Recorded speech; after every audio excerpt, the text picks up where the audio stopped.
siinä tuli eka jotain pikkupoikia, jotka vaan niinku huusi ja nauroi ja kattoi ja osoitteli mua. Sitten mulla ei ollut silloin ollenkaan mitään, niin mä olin vaan kaljun siellä silloin. Sitten joku pikkupoika katsoi mua ja sit se osoitti ja kysyi äidiltä, äiti, että miksi tuolla tytöllä ei hiuksia? Ja sitten se äiti vaan niinku jäi kattoo ja oli vaan ihan hiljaa. Niin tommosissa tilanteissa, kun vaikka joku lapsi kysyy tai itse miettii, niin se olisi paljon kohteliaampaa tulla ihmiseltä niin vaan suoraan kysyä, että hei, et anteeksi, että mun poika miettii, että mikäköhän sulla on, että minkä takia sulla ei hiuksia, niin mä mielellään kyllä kertoisin sille pikkupojalle, että hei, että tiesit sä, että mulla on semmoinen sairaus, että multa lähti hiukset.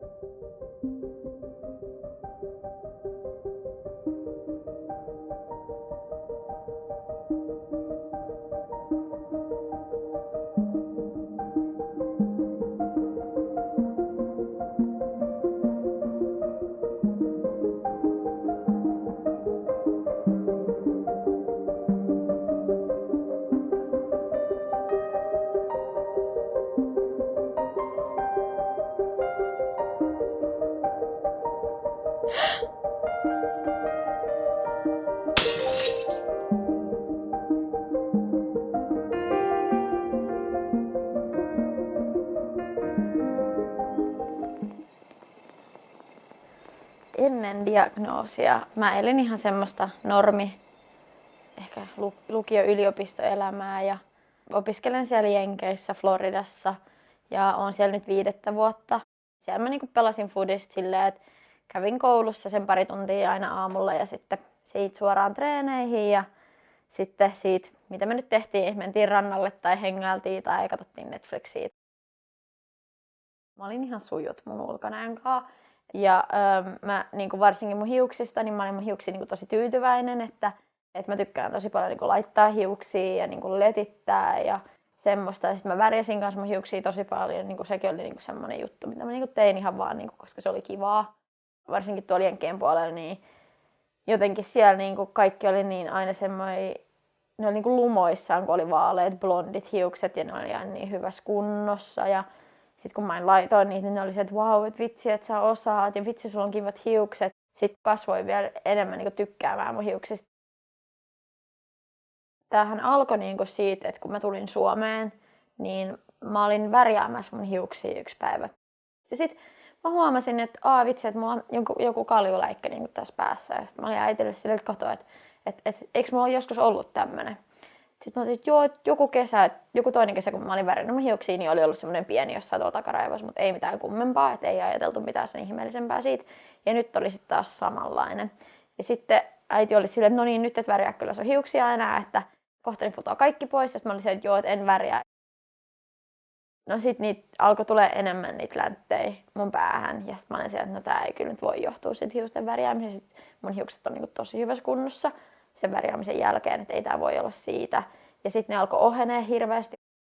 Sitten niitä vaan putosi pois ja sitten mä olin silleen, että tosi kiva. Että ne pystyi vielä niinku peittää sen silleen, että mä laitoin niinku hiukset vaan alaponnarille ja pipon päähän, niin kuin mulla oli aina pipo päässä. Sitten mä menin lääkäriin. Kunnallisella puolella kävinköhän mä 4 eri lääkärillä ja kukaan ei niinku osannut sanoa, että mikä on.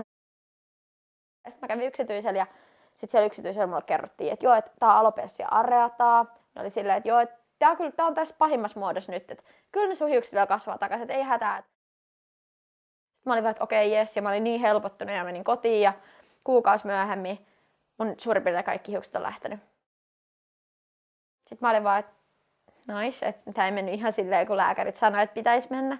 Ja sitten mä menin takaisin sinne lääkäriin, mä olin silloin siinä kohtaa jo vetänyt kaikki pois, kun mulla ei enää ollut paljon mitään, kun semmosia pieniä naruja päässä, niin sit mä ajattelin, että no, ei niillä ole mitään niinku hyötyä, ei niillä ole mitään virkaa enää, niin mä leikkasin sitten kaikki pois ja menin sen lääkärille ja näytin silleen, että hei, et kato, että mitä on käynyt, että sä olit väärässä. Ja sitten se oli silleen, no niin, että sulla onkin sitten alopecia totalis.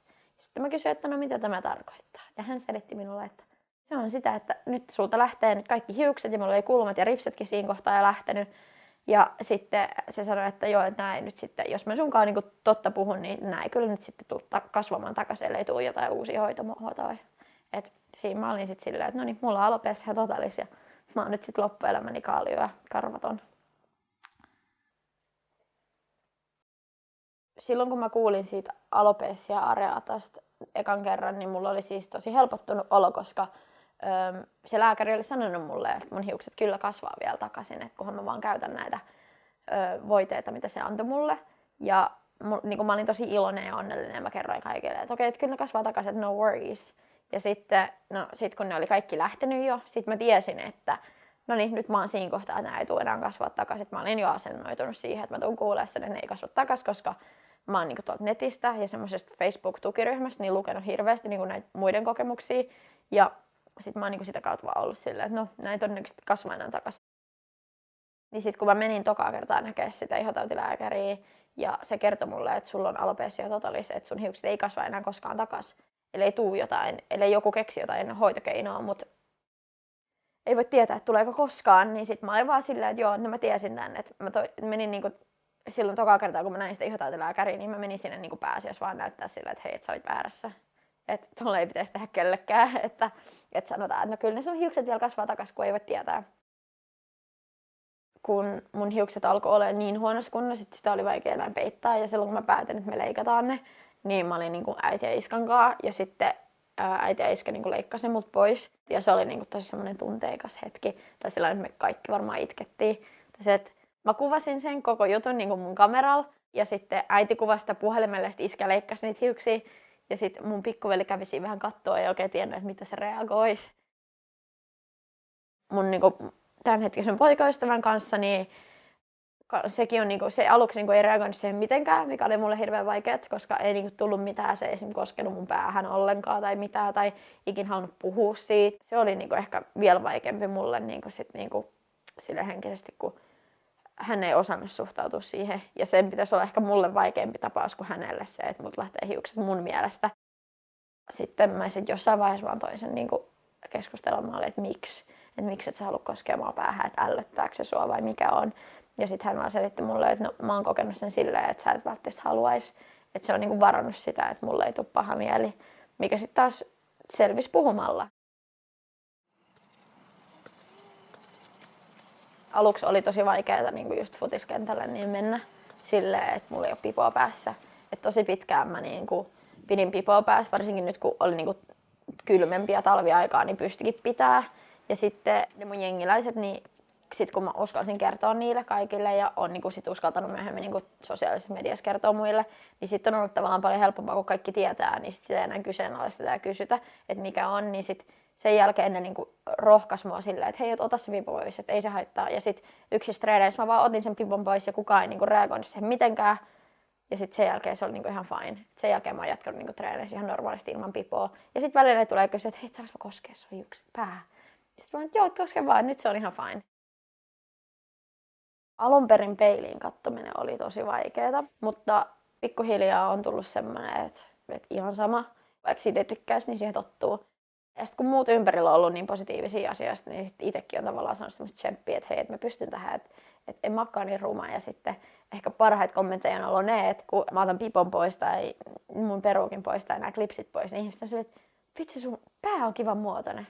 Et en mä semmosia niinku positiivisia kommentteja saanut koskaan ennen aikaisemmin, kun on ollut hiukset päässä, kun eihän se ole mikään semmoinen, että se kehu kenenkään pään muotoa. Mutta nyt kun ei ole hiuksia, niin sit se on niinku se juttu, mitä niinku tavallaan, että se on niinku tosi kiva kuulla ja olla silleen, että no niin, että mulla ei ole sit niinku ruman muotoinen pää, että mä pystyn olemaan ilman hiuksia ja se on kivaa.